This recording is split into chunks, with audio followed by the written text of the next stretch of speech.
ఆడపిల్లల life మగపిల్లల life ఎలా ఉంటుందో తెలుసా? ఫుల్ డిఫరెన్స్ అండి. నాకు తెలుసు అది. ఎందుకంటే మా ఇంట్లో సిచ్యువేషన్ని నేను చూస్తున్నాను చిన్నప్పటి నుంచి.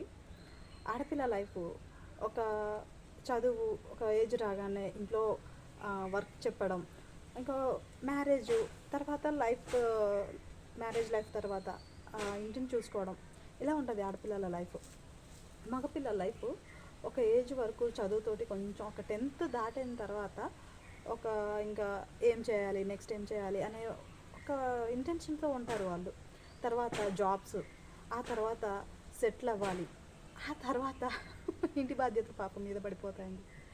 ఆ ప్రెషర్ మామూలుగా ఉండదు. చిన్న వయసులోనే ఇంటి బాధ్యతల్ని తీసుకొని ఆ ఇంటి మొత్తాన్ని అబ్బాయి చూసుకొని రావాలంటే మన వల్ల కాదు అసలు. నిజంగానే ప్రతి ఒక్కరికి చెప్తున్నాను, అబ్బాయిలు ఎవరైనా సరే తీసి పడేయకండి.